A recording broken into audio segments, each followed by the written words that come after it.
디지털 성범죄, 기술과 성불평등의 만남.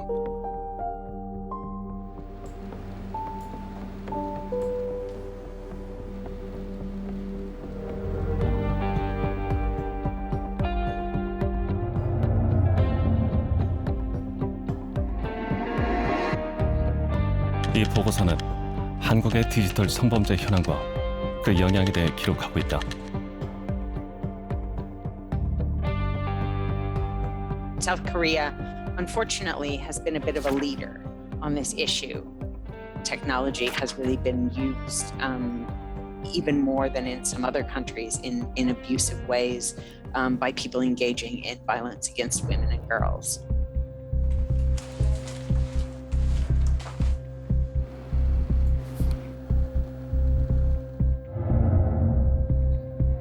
한국에서는 상대의 동의 없이 무단으로 성적인 사진, 영상을 촬영하거나 유포하는 행위를 디지털 성범죄라고 부른다. In South Korea, you have this very widespread phenomenon of people filming strangers.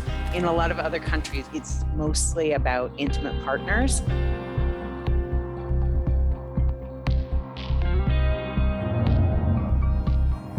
이러한 촬영물의 피해자는 거의 언제나 여성이다. And which I think has a really devastating impact on women and girls in South Korea because it makes them feel like nowhere is safe. Like every time they leave their house, they might be filmed, and even in their house.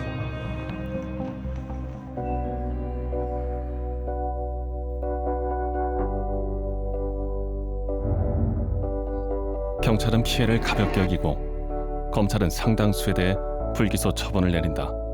판사들은 낮은 형량을 선고하는 경우가 빈번하다. Because the judges are also old men. They might not be that sensitive to the experience of women.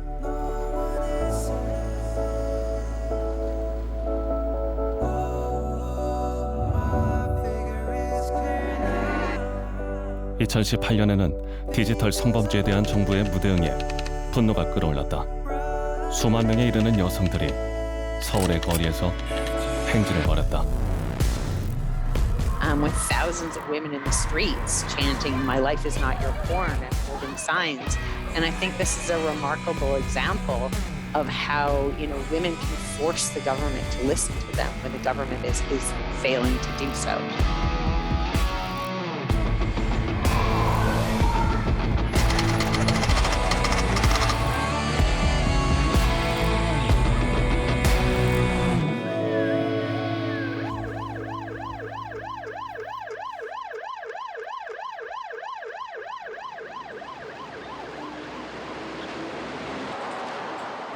지금 남자가 주변을 서성거리면서 핸드폰으로 사진을 찍고 다닌다는 신고가 있는데요.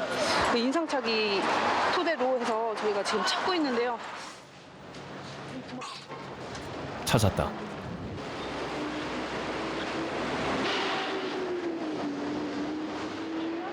선생님 지금 여기 계시나요?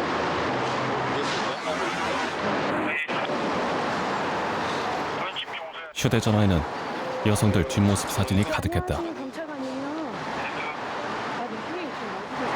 왜 찍으신 거예요?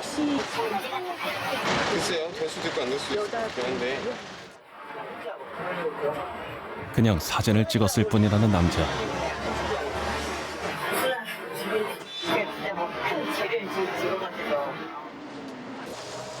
결국 경찰차에 올랐다.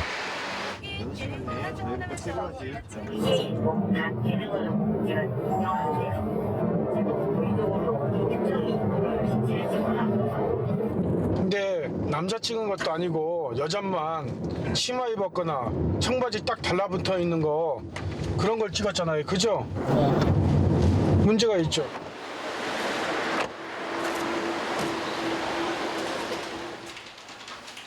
이 남성, 지구대에 와서도 계속 항변을 한다. 뭐 실제 뭐 어디 뭐 무슨 그거를 뭐 상식적으로 한 것도 아니고 여자분들이 앞모습을 찍히는 걸 싫어하니까 주문을 찍은 거잖아요, 몰래. 몰래는 아니고 의사를 밝히지만 않았을 뿐이고 그 사람의 의사를 제가 묻고 찍지 않았어요. 그 여자분한테 가가지고 제가 뒷모습 찍어도 될까요? 이렇게 말했을 때 그게 근데 그렇게 찍으면은 당연히 좀 아니라고 그러니까 그거를 몰래 찍었다는 거예요. 그 여자분의 의사 없이. 지나가는 사람들 보면은 좀 이렇게 몸에 좋고 그러면요 솔직히 이렇게 찍을 수도 있는 거고요. 그냥 제가 뭐 악의적이거나 뭐 신체 일부를 찍었다던가 그런 건 아니거든요. 동일 인물 거의 비슷한 사진 합쳐서 27장 정도 되더라고요. 대부분 치마 차림의 여성들이었다.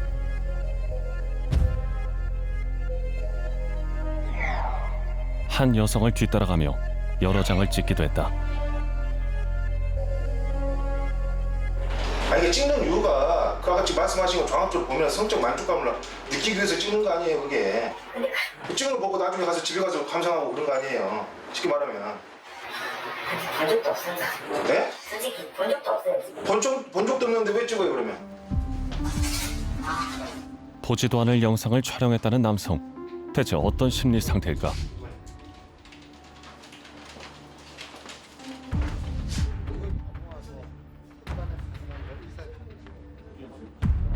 전문가에게 해당 영상을 보여줘봤다. 여기서 계속 왔다 갔다 하면서 사진 찍고. 그 흔히 말하는 관음증이죠. 성도착의 한 형태인데요. 정상적으로 구애 활동을 통해서 상대 여성에게 호감을 표현하고 접근을 해야 되는 게 맞거든요. 이분들 공통적인 특징이 상대방의 전혀 허락을 구하지 않고 있잖아요. 이런 환자들이 최근 크게 늘고 있다고도 했다. 최근 몇 년 사이에 성중독, 성범죄 환자 수가 급격히 늘어나고 있어요. 급격히 나.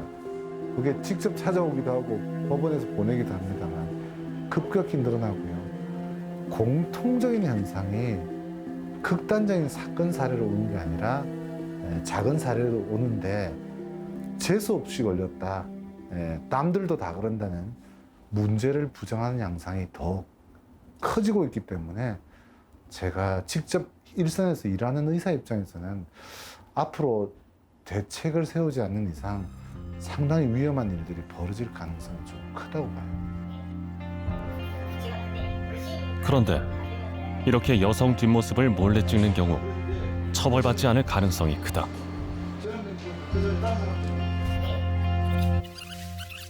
그가 경찰에 붙잡힐 때 영상을 다시 살펴보자. 남자가 반복적으로 강조한 말. 실제 인물을 찍은 것도 아니고 실제를 찍거나 그냥 제가 뭐 악의적이거나 뭐 신체 인물을 찍었다던가 그런 건 아니거든요. 실제 사진 속 여성들은 얼굴이 잘 안 보이는 각도에서 전신이 찍혀 있었다. 자기에게 불이익이 안 가게끔 그래서 법 규정도 들여다보고 판례 관련된 기사도 찾아보고 어떠한 그 선을 넘으면 이게 처벌이 되고 어떤 선을 넘지 않으면 처벌이 되지 않는지 이걸 뭐 명확하게 알고 있는 상태인 것으로 보이고요. 법 규정을 살펴보자. 성폭력범죄처벌법 제14조 1항 카메라 등을 이용한 촬영죄는 성적 욕망 또는 수치심을 유발할 수 있는 사람의 신체를 촬영 대상자의 의사에 반하여 촬영한 자를 처벌하도록 규정하고 있다. 가슴이나 엉덩이 같은 성적 부위를 부각해서 찍었는지 노출이 얼마나 되는지가 처벌 기준이다. 결국 일상복 차림의 여성 전신은 특정 성적 부위가 아니어서 처벌이 어렵다는 얘기다.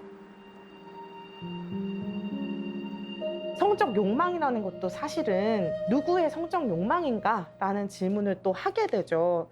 어떤 여성의 신체는 성적인 신체이고 어떤 여성의 신체는 성적이지 않다고 평가하는데 그러면 그 평가의 잣대는 누구의 시선으로 구성되는 것인가? 가해자의 언어라고 얘기할 수 있을 것 같아요. 열어보니까 이렇게 여러 날에 걸쳐서 이런 사진들이 그래서 이게 성적 어떤 수치심이나 욕망에 의해 찍었냐 아니냐 성적 매력이나 이런 걸 해석하기 나름이잖아요. 판사든 수사관이든. 논란은 계속될 수밖에 없다. 감정이 아니죠. 레깅스 입은 여성의 뒷모습을 레깅스를 입고 있는 여성의 뒷모습을 몰래 촬영한 남성이 항소심에서 무죄를 선고받았습니다. 1심과는 판결이 달라진 건데요. 2018년 버스에서 한 남성이 레깅스를 입은 여성의 하반신 뒤쪽을 8초가량 몰래 촬영하다 발각됐다.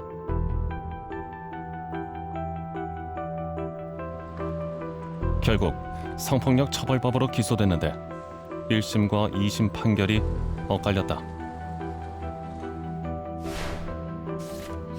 1심은 엉덩이와 다리를 집중해 찍어 충분히 성적 욕망이나 수치심을 일으킬 수 있고 피해자가 수치심을 느껴 항의한 점을 들어 유죄라고 봤다. 하지만 2심은 특별히 엉덩이 등 성적 부위를 확대해 촬영하지 않았고 피해자의 반응은 불쾌감이지 성적 수치심은 아니라며 무죄 판결했다. 대법원은 1심 손을 들어줬다.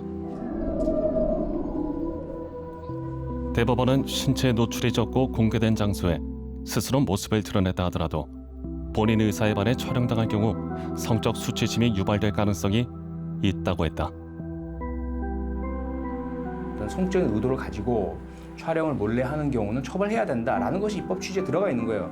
근데 그걸 법정에서 국어적으로 접근을 해서 수치심이라는 용어를 사용하지 않는다고 해서 배제한다든지 혹은 뭐 신체 부위를 몰래 옷을 입지 않은 상태를 찍지 않았다는 이유만으로 이걸 배제시킨다면 입법 취지를 사법부가 전혀 받아들이지 않는 것이고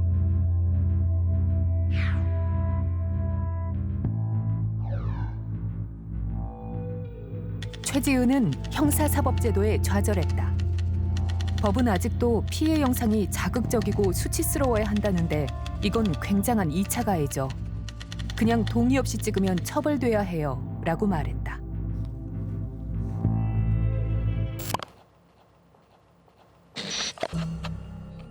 낯선 사람만 가해자인 건 아니다. 누군가 카메라를 들고 부엌을 지나 화장실로 들어간다. 카메라를 고정시키고 샤워기 쪽으로 각도를 맞춘다. 지난 6월 한 온라인 게시판을 떠들썩하게 했던 이른바 친구 아빠 차키 몰카 사건에 실제 촬영된 화면이다.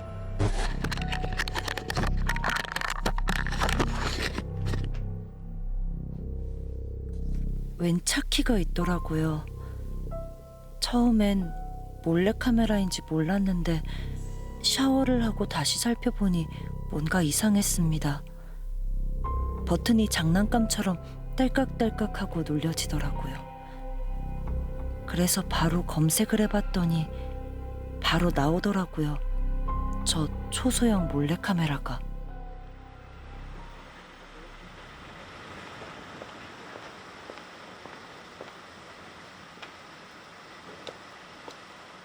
어렵게 만난 피해자 한지우 씨.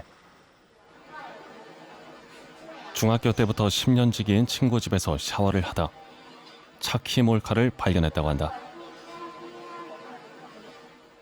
설치한 건 친구의 아빠였다. 한달 전이 어버이날이었어요. 그래서 저희 부모님한테도 케이크랑 선물 드리면서 감사하다고 했지만 그분한테도 제가 감사드린다고 선물이랑 케이크를 사주고 갔었거든요.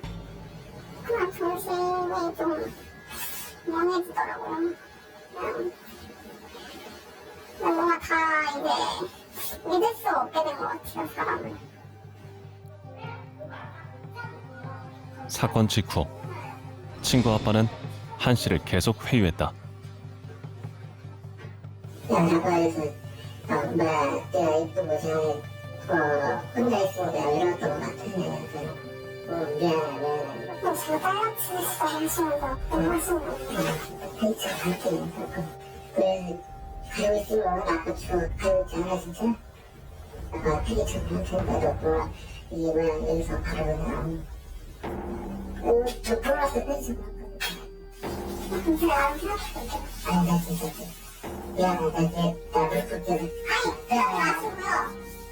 내가 지금 그러면서 적당히 나한테 미안하다 고생을 할게요. 무슨 고생이에요? 진짜 정말을 못하겠어요.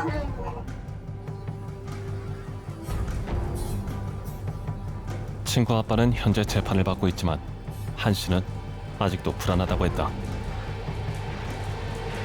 지금 상담 치료를 받은 지가 한 달이 넘었고 최근 약물 치료까지 받고 있거든요.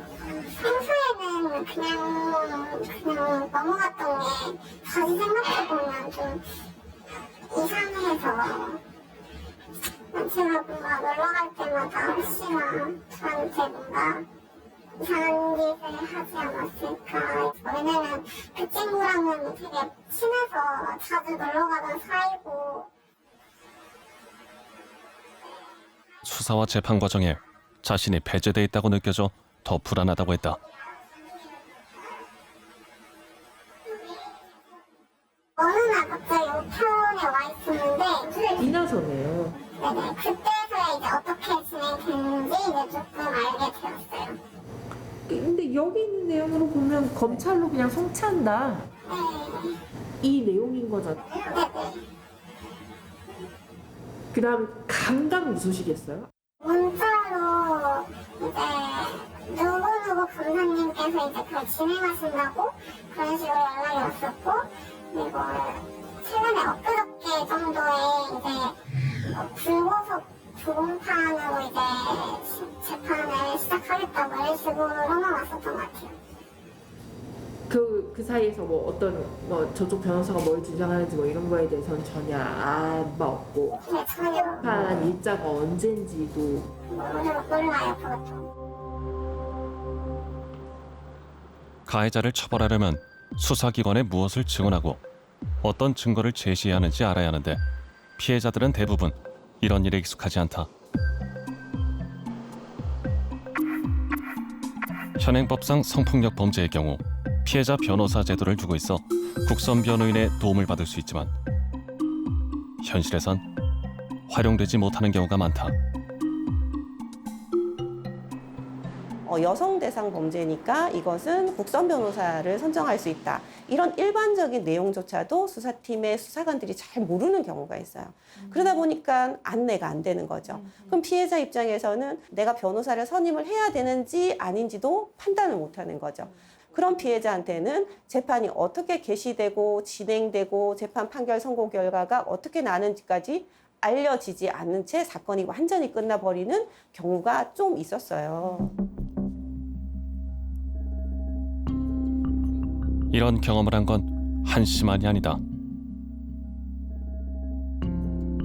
이혜리는 평소 유부남 직장 상사가 이성적 호감을 숨기지 않아서 곤란한 적이 많았다. 그러던 어느 날 상사가 탁상 시계를 선물했다.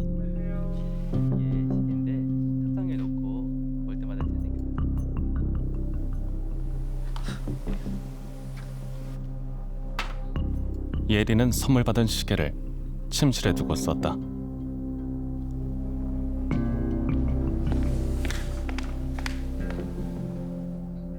그리고 한 달 반쯤 뒤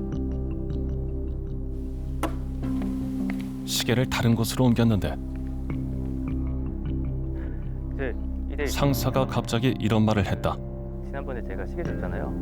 그거 해서 이혜린 씨, 그 시계 안 쓸 거면은 또 돌려주세요. 내가 필요하니까요. 줘요 빨리. 뭔가 이상한 느낌이 들었다. 갖다 줘요 빨리. 시계를 줘 시계. 그래서 인터넷을 검색해봤는데 깜짝 놀랐다.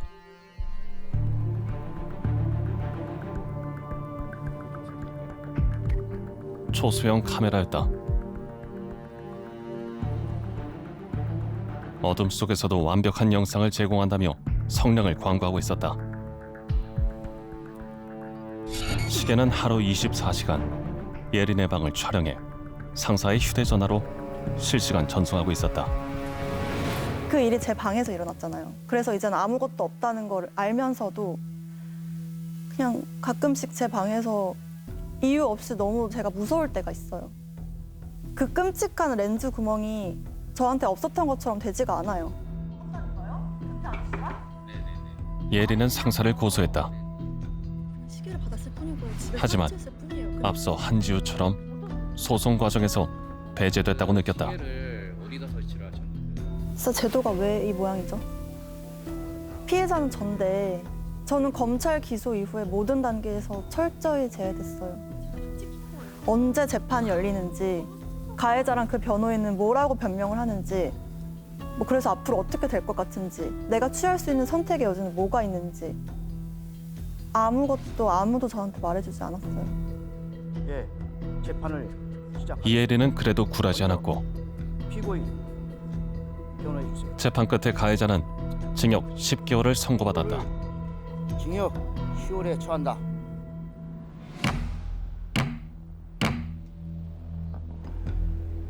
이혜린은 항소했는데 2심 법원은 오히려 징역 6개월을 선고했다. 형사 처벌에 기대를 벌인 그녀는 현재 민사 소송을 진행 중이다.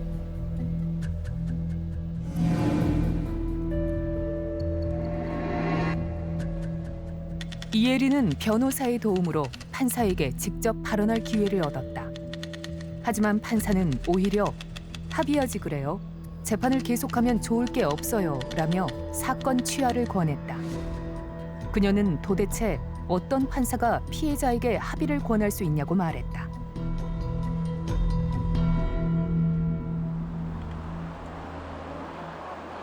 이혜린은 그나마 나은 경우에 속한다. 경찰청 범죄 통계를 살펴보자. 2019년 카메라를 이용한 성범죄 사건의 경우 불기소 비율이 43.5%에 달했다. 처벌 수위도 문제다. 2017년 디지털 성범죄로 체포된 가해자 5,437명 중 119명, 단 2%만이 징역형을 선고받았다. 다른 범죄하고 비슷하게 그 형평을 맞춰서 하려고 하는 것들이 판사님들의 기본적인 인식이라서 그래요. 우리들의 생각은 일반적으로 지금 우리 피해를 당한 사람들이 카메라 등 이용 촬영 한번 당하고 나면 인생이 망가지는 거잖아요. 과거도 없어지고 미래도 없어지고 이렇게 인식되거든요.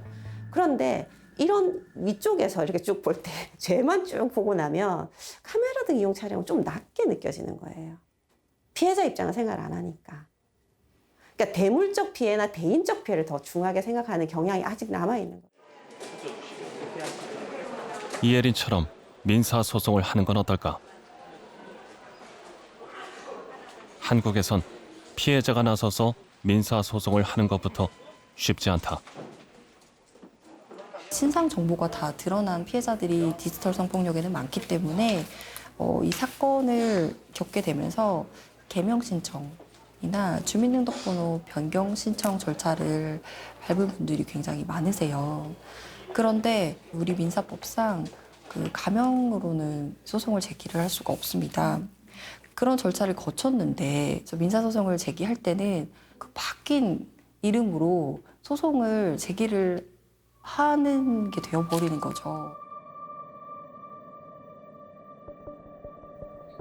대학생 박지영의 사례를 보자. 지영은 같은 학교에 다니는 남자친구의 휴대전화를 보다가 충격을 받았다. 여자들의 치마 속이나 엉덩이를 찍은 사진을 발견한 것이다. 지영은 남자친구의 클라우드에서 또 다른 사진 40-50장을 찾아냈다. 야채로 잠들어 있는 여자들 사진을 모아놨더라고요. 제 사진도 있었고 전 여자친구들로 보이는 사람들도 있었는데 얼굴까지 다 나오게 찍은 걸로 있었어요. 자신의 사진도 섞여 있었는데 속옷을 입은 모습을 몰래 촬영한 것이었다. 그 여성들은 전혀 모르는 것 같아서 피해자들 찾아서 다 같이 신고하려고 대학교 채팅방에 사건 경위를 올렸어요. 그랬더니 야, 너 그 게시물 자정 전까지 삭제 안 하면은 네 사진 유포해버린다. 어?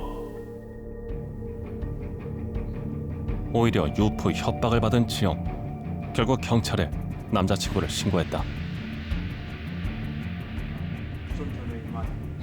그런데 도움을 주던 국선 변호인으로부터 황당한 얘기를 들었다. 남자친구 동의 없이 그분 휴대전화를 뒤져서 문제의 사진들을 찾아낸 거잖아요. 그게 좀 문제가 될 수 있고 무엇보다 다른 사람들에게 발설했기 때문에 명예훼손으로 걸릴 수도 있어요. 그냥 취하하시죠.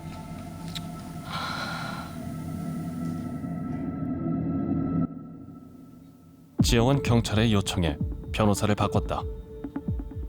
그런데 경찰도 지영의 편이 아니었다.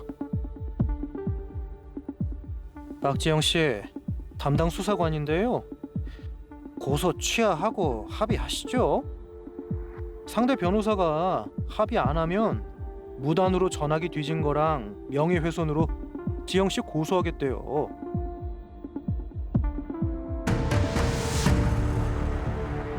박지영은 뜻을 굽히지 않았다.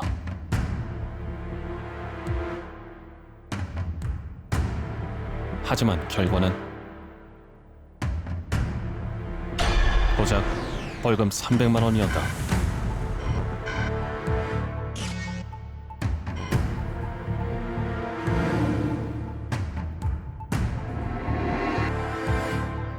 박지영은 가해자가 300만 원의 벌금형을 선고받았지만 학교 생활에는 별 지장이 없어 보였다고 말했다.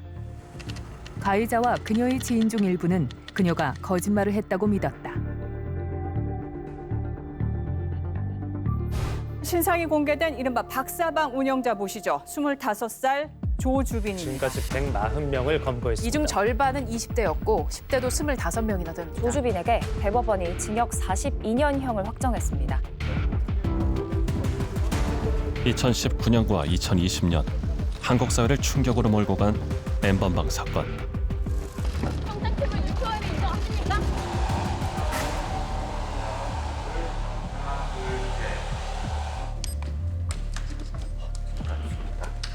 지금 텔레그램에선 어떤 일이 벌어지고 있을까?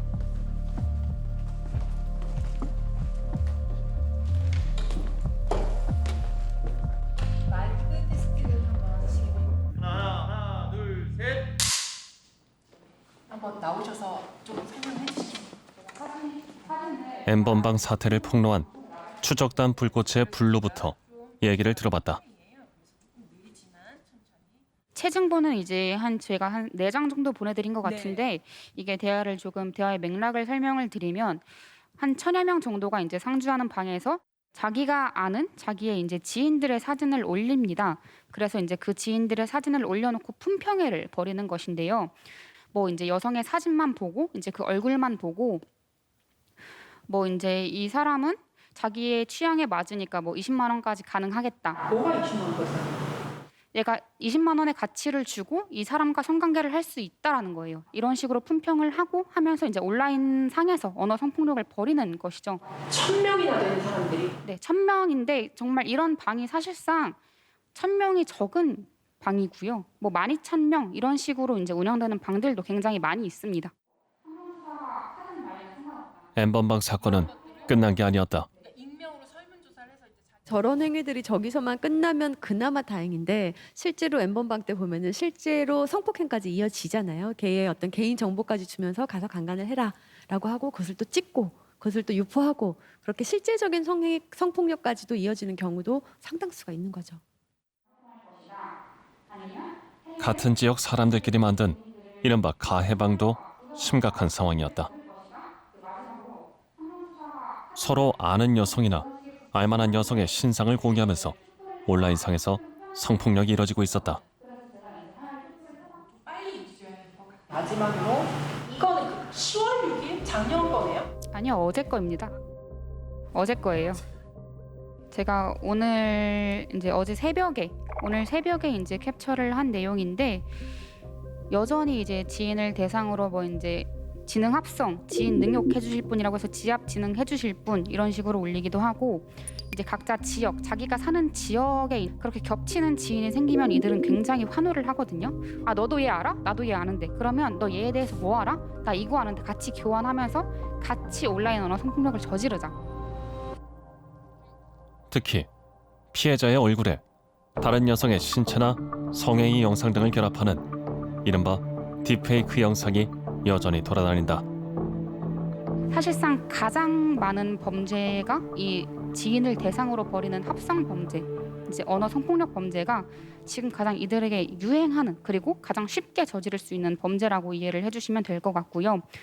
그리고 이제 이들이 이런 식으로 지인들의 사진을 올리면서 지인들의 SNS도 같이 올리는 경우도 많이 있단 말이에요.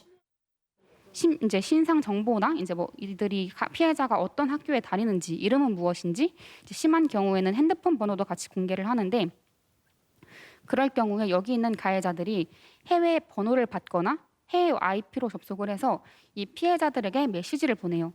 또 그런 라며 이런 식으로 이제 굉장히 성적인 희롱 메시지를 보내는데 그거를 받은 피해자는 굉장히 당황스럽잖아요. 이런 경우 피해자가 신고를 해도 별다른 조치는 없다. 사실상 경찰에 신고를 하더라도 해외 IP고 뭐 해외 주소니까 잡을 수 없다라는 말밖에 이제 경찰에서도 해줄 수 없고 그 상황에서 이제 피해자가 할 수 있는 거는 굉장히 무기력함에 빠지는 거. 제가 이제 2년 전에 이 지인 능욕 이 피해자분을 이제 도와드려가지고 가해자를 검거를 한 적이 한 번 있습니다. 근데 그때 돌아다녔던 사진이 지금도 있어요. 2년 전에 돌아다녔던 사진이 지금도 여전히. 이런 불법 성폭력 피해 영상을 삭제할 수 있도록 도와주는 디지털 성범죄 피해자 지원센터. 피해자가 신청하면 센터에서 여러 인터넷 사이트와 채팅방 등을 뒤져 피해물을 찾아낸 뒤 플랫폼 사업자에게 삭제 요청을 한다. 하지만 삭제의 기준을 두고 자주 논란이 벌어진다. 모든 제도가 그냥 노출 여부에 따라서 성범죄로만 생각을 하시는 거예요. 근데 그 사이에 많은 결과 맥락과 피해 경위와 의도가 있잖아요. 그래서 그 가해자의 어떤 촬영 행위에 대한 의도 파악이 가장 중요함에도 불구하고 피해자의 이미지가 들어가 있는 그 이미지의 노출 여부로 그냥 훅 가버리는 거죠. 그러니까 그러다 보니까 수사나 뭐 삭제나 다음 온라인 사업자도 그렇고 노출 있어요? 없어요? 이거 안 돼요? 못해요? 평상복을 입은 전신을 촬영한 경우 특히 삭제가 쉽지 않은데 최근엔 기술을 이용한 성폭력이 문제다. 생각을 못 하실 것 같은데 저희 이 찍은 사진 확대하기 너무 쉽고요. 이 찍은 사진으로 사진 합성하는 거 너무 쉽고요. 요즘에 초등학생들도 그냥 앱 깔아가지고 딥페이크 바로 만들어요. 너무나도 티나지 않게 바로 핸드폰으로 만들어요. 그런 세상인데 이 사진을 가지고 어떻게 이후에 유포가 될지도 모르는데 여기에 뭐 특정 부위가 없어요. 확대 그냥 하면 되거든요.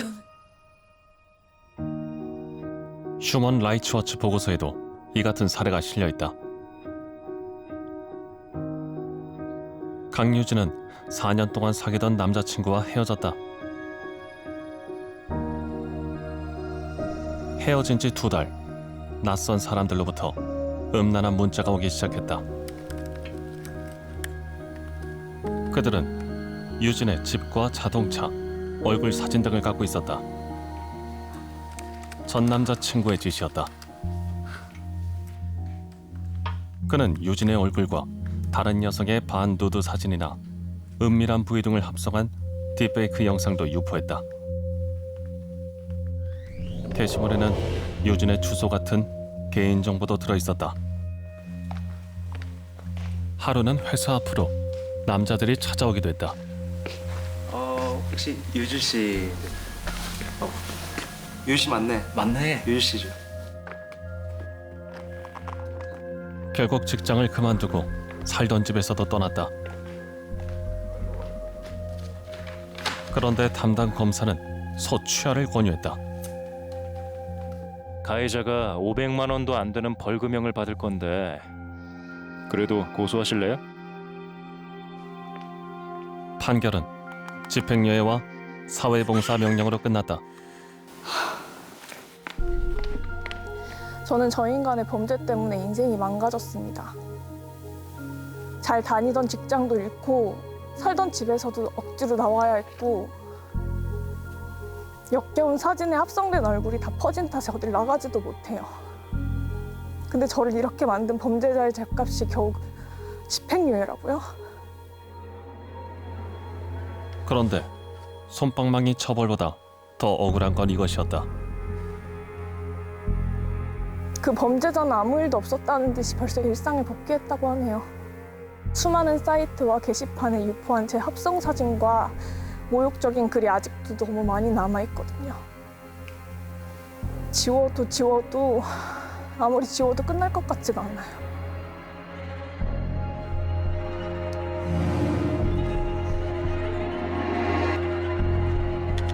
강유진은 가해자가 일정 기간 내 자신이 유포한 게시물을 모두 삭제하게 해야 합니다.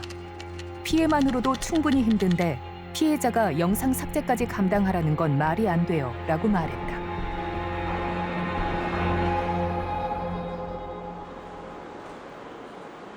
불법 촬영과 유포, 가해자에 대한 처벌 수위, 불법 초소형 몰카 등에 대한 시민들의 생각은 어떨까?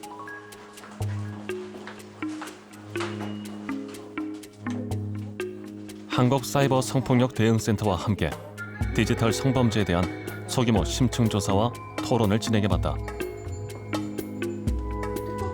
먼저 방송 앞쪽에 휴대전화로 여성의 뒷모습을 촬영한 남성의 휴대전화 촬영본을 보여주고 어떻게 생각하는지 의견을 물었다. 일단은 잘 알지 못하는 타인을 왜 이렇게 함부로 찍는지도 사실 잘 모르겠고 여기 전신 사진에 과연 특정 성적 부위가 없을까요? 라는 생각이 들더라고요. 전신 사진이라고 하면 그 특정 성적인 그런 부위가 다 나와 있는 건데 그 부분을 뭐 확대해서 어떻게 올릴 수도 있는 거고 요즘에는 그 컴퓨터가 굉장히 많이 발달해 있기 때문에 합성해서 쓸 수 있기 때문에 굉장히 위험한 거라 생각이 들고요. 모르는 사람이 이렇게 몇 장씩 찍는다고 하면 신변의 위험을 충분히 느낄 것 같다는 생각이 듭니다. 그리고 여러 여성을 또 찍었는데 어떠한 생각을 가지고 찍었는지 좀 가늠해 보기는 어렵지 않은 것 같고요. 여기에 대해서 혹시 다른 의견 있으신 분 계신가요? 한 남성 토론자는 촬영자의 의도를 지적했다. 이 지금 자료를 보면 특히 반복성이 드러나지 않아요? 이거는 이제 판례나 아니면 법으로 정확한 지침을 만들어야 하지만 의도성을 주로 평가를 해야 한다고 생각합니다. 디지털 성범죄의 형량에 대한 의견도 들어봤다. 최고 징역 7년 정도면 일단 그걸로는 충분하다라고 생각하시는 분 OX 들어주세요. 딱 한 분만 O. 모두가 X라고 생각하시는 나머지 전원이 최고 형량 자체를 높여야 한다는 의견이었다. 사는 게 아니잖아요. 죽지 못해 사는 거잖아요. 가족도 마찬가지일 거고. 그렇죠. 그러면은 이거는 살인죄만큼 저는 중하다고 보는 거예요. 사람 죽인 거나 마찬가지일 뿐이지 인격 살인 맞죠. 그래서 저는 이거는 일단 양형도 해야 되지만 법률적으로도 최고형을 좀 많이 높여야 된다는 살인죄만큼 저는 높여야 된다고 봐요. 양쪽이 같이 가야 인터넷 사업자들의 책임과 처벌에 관해서도 물었다. 참가자 16명 중 12명이 처벌 강화를 요구했다. 유통부터 잡아야 한다라고 답변하셨대요. 직접 플랫폼에 삭제 조치를 요청을 하루에도 수십 개씩 하는데 실제로 이루어지지 않는 경우가 너무 많아요. 유해한 게시물이 명백함에도 불구하고 그냥 플랫폼에서 검토할 의견이 너무 많다고 삭제 조치를 하지 않거나 일시적으로만 그냥 차단하거나 그냥 블라인드 처리하게끔만 하지 실제적으로 그게 플랫폼 내에서 사라지지 않거든요. 성폭력 범죄물을 몰래 다운받아 시사기획창은 한국사이버 성폭력 대응센터와 공동으로 9월 11일부터 이틀간 20대부터 80대까지 남녀 32명에게 서면으로 디지털 성범죄에 관한 인식을 물었다.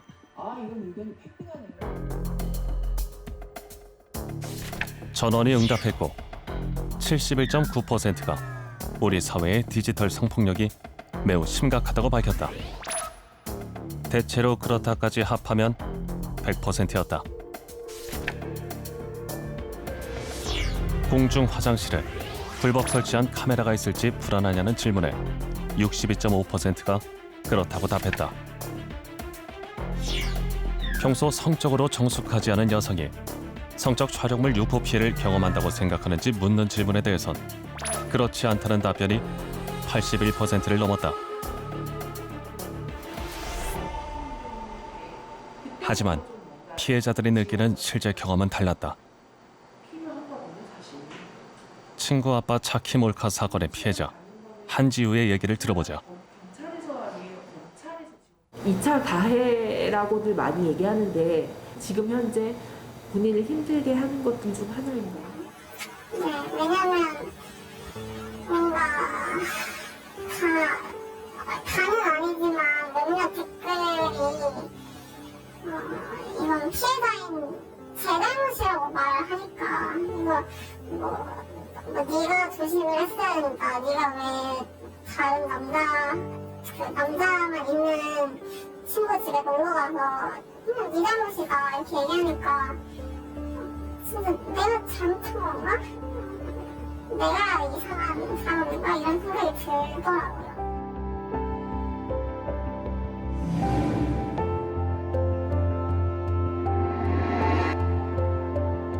한 전문가는 이 사회에는 성에 대한 가혹한 이중잣대가 있습니다. 피해자를 피해자 관점에서 보지 않아요. 오히려 그런 범죄 피해를 입으면 해픈 여자라고 비난하죠. 라고 말했다.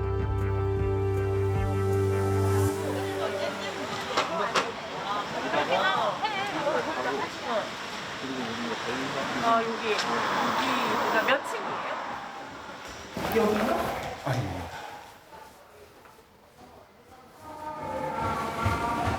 여기 화장실이에요. 경기도 남양주의 한 상가 건물.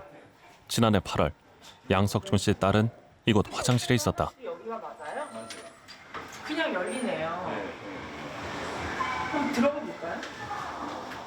우리는 요 칸으로 들어갔고 얘는 이제 요 칸에 들어가 있었죠. 우리 애가 이제 들어오니까 여기가 잠겨져 있더래요. 그래서 여기 들어갔죠. 근데 이제 뭔가 부스럭거리니까 애가 이렇게 보니까 여기서 핸드폰이 이렇게 들어오는 거죠. 그래서 위로? 네, 그래서 이제 애가 소리를 지르고 그러니까 이제 후다닥 뛰어나가.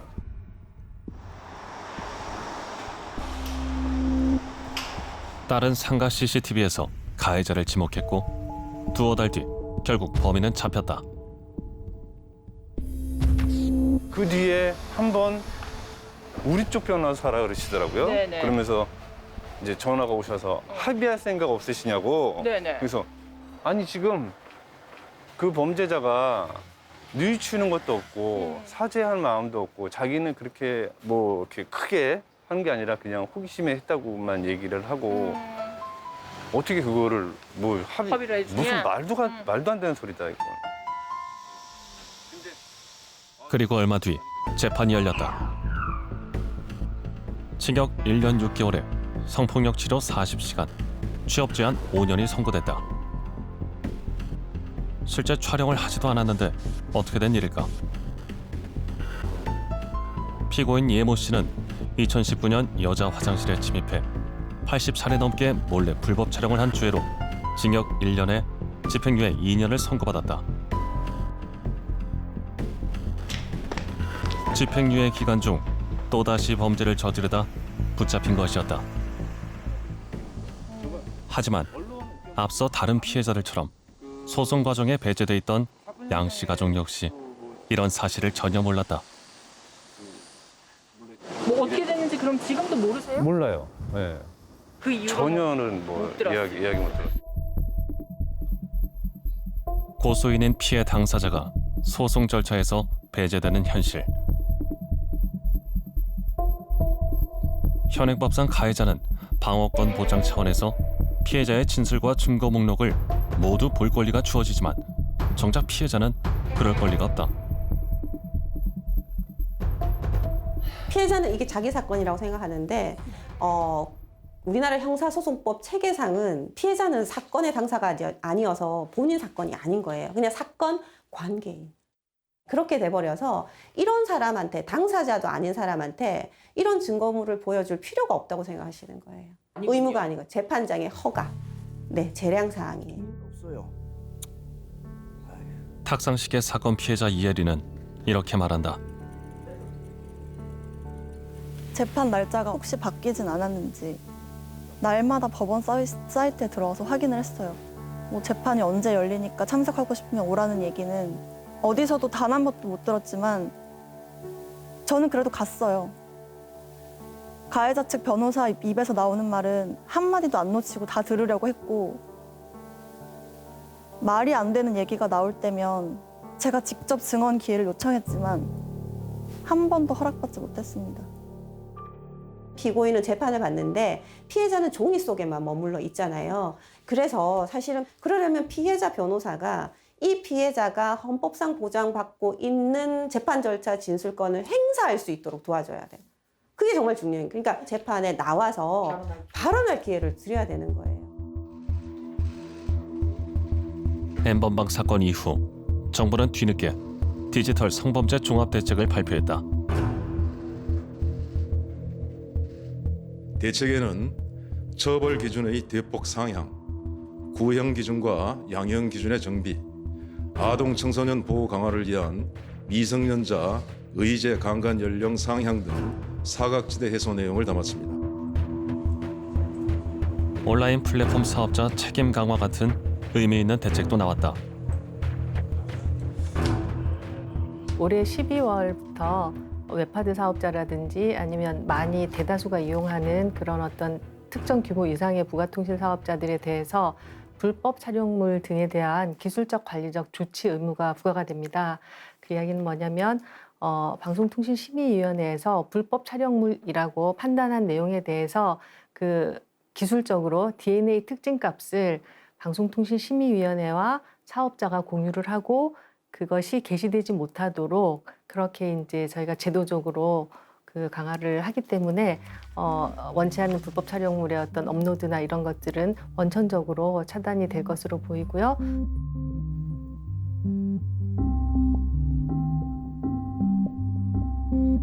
하지만 여러 피해자들이 이야기한 재판 절차 진술권 같은 피해자 법적 권리는 논의되지 않았다. 처벌은 무겁게, 보호는 두텁게라는 정부 약속은 과연 지켜질 수 있을까? 법무부 디지털 성범죄 대응 TF 팀장인 서지연 검사의 말을 들어보자. 작년에 N번방 사건 때 굉장히 많은 국민들이 N번방 사건을 보고 분노를 하셔서 여러 가지 법률들이 좀 개정이 됐어요. 그런데 굉장히 단편적인 법률만 개정이 됐었거든요. 그래서 저희 최종 목표는 성범죄와 디지털 성범죄에 대한 종합적인 대책을 만드는 것을 목표로 하고 있습니다. TF는 모두 35가지 공고안을 준비 중인데 지금까지 2가지가 발표됐다. 첫째, 비슷한 피해자 지원 제도를 시행하는 경찰, 여성가족부, 법무부의 지원 체계를 통합할 것과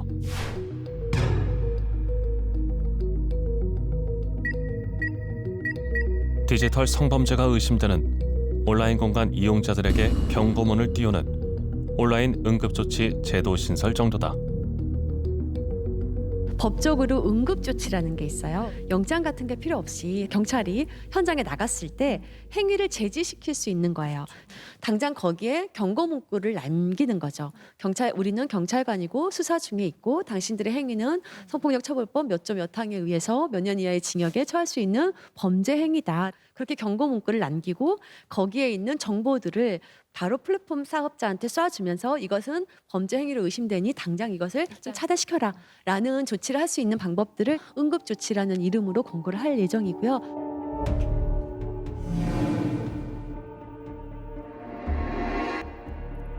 한국 정부의 디지털 성범죄 대책에서 가장 큰 허점은 피해 촬영물 보는 것을 별것 아니게 여기는 잘못된 성의식을 바꾸기 위한 실질적 조치가 없다는 점이다.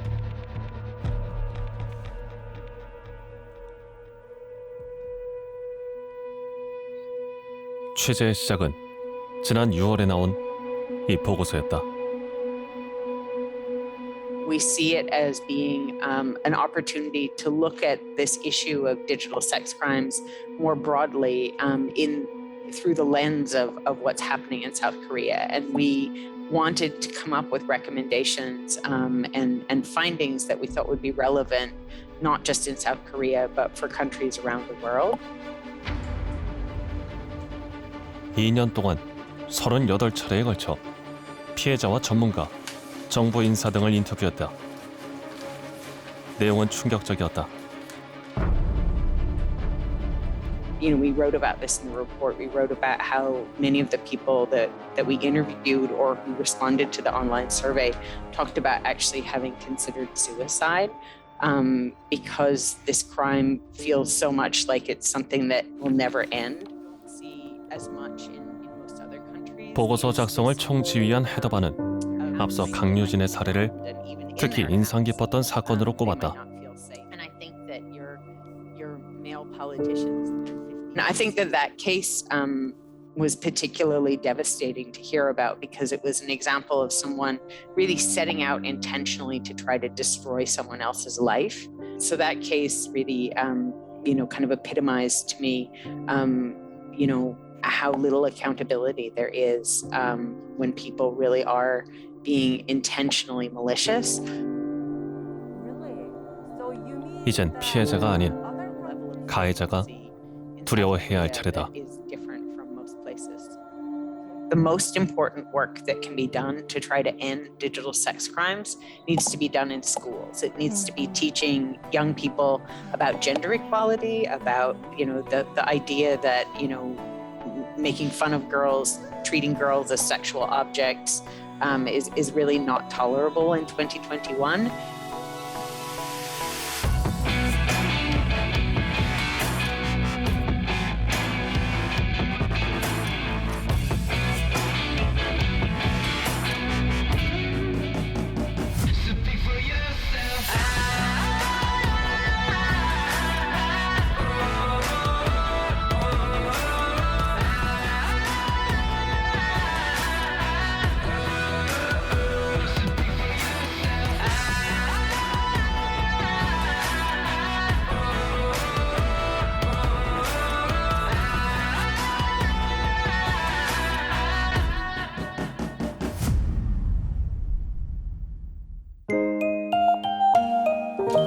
KBS